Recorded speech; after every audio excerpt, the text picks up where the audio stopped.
Top quality और consistent performance के लिए सिर्फ सिल्वर पंप्स। टॉप क्वालिटी और कंसिस्टेंट परफॉर्मेंस के लिए सिर्फ सिल्वर पंप्स, नाम याद रखना। गेलेले होळकर असतील,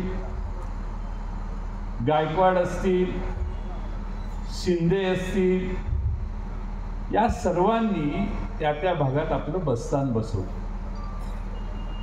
आज जे श्रीमंत प्रभाकर पेशवे हे बुंदेलखंड भागात राहत आहेत असं त्यांच्या पत्रावरून दिसलं, मला याची माहिती नव्हती। आपणा सर्वांना एकच पेशवे माहिती आहे जे पुण्यात राहतात, पण त्यांचे काही भाग तिथं गेलेले दिसत आहेत। पण त्यांच्या पत्र आपण लक्षपूर्वक ऐकलं असेल, त्या पत्रावर तुम्ही सगळ्यांनी विचार कराल हा मला विश्वास आहे। परंतु भारतवर्षामध्ये मराठ्यांचं राज्य दिल्लीपर्यंत गेल्यावर दिल्लीच्या पातशाला बाजूला करून त्या ठिकाणी पेशवे किंवा शाहू महाराजांचं राज्य म्हणून आपण जाहीर नाही केलं। उलट त्यांच्याशी करार केला आणि त्यांच्या संरक्षणाची जबाबदारी आपण घेतली। आणि जेव्हा अब्दाली पुन्हा पानिपतच्या युद्धासाठी परत आला, त्यावेळी स्वतःचा दिलेला शब्द खरा करायच्यासाठी पेशव्यांच्या नेतृत्वाखाली सगळं सैन्य दिल्लीचं रक्षण करण्यासाठी पानिपतापर्यंत पोहोचलं। पुढं काय झालं काय नाही आपल्या सर्वांना इतिहास माहिती आहे, पण तुम्ही जरा बारकाईने इतिहास वाचला तर हे आपलं मराठी राज्य का गेलं, आपल्यात एवढे मतभेद झाले।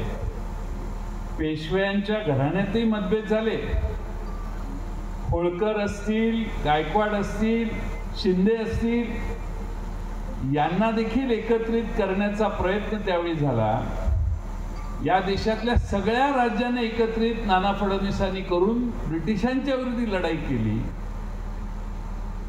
असा सगळा आपला प्रचंड मोठा इतिहास आहे, जो देशातल्या कुठल्याही राज्यातल्या, गुजरातीही असं म्हणू शकत नाहीत, उत्तर प्रदेशचेही लोक म्हणू शकत नाहीत, राजपुतानातलेही लोक असं म्हणू शकत नाहीत, पण महाराष्ट्रातली मराठी माणसं हे सांगू शकतात की आम्ही या देशावर राज्य केले आणि त्यासाठी सगळ्यांचा सहभाग होता।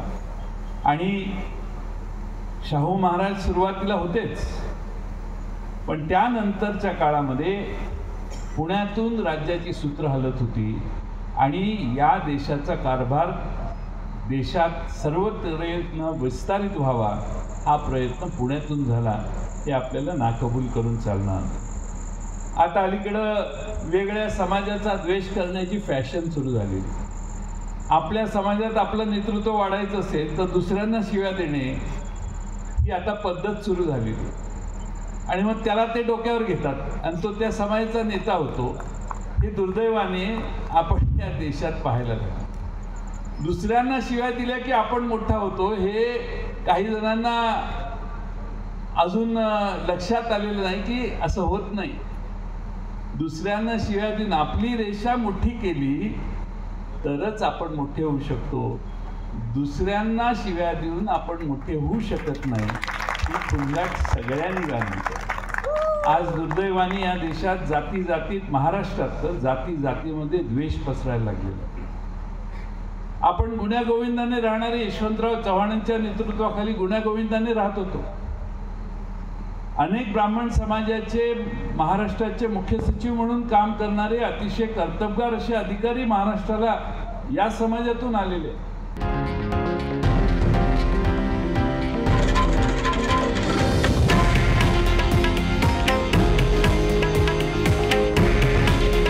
हे आहे देशातील नंबर 1 न्यूज नेटवर्क आणि आपण पाहत आहात TV9 मराठी।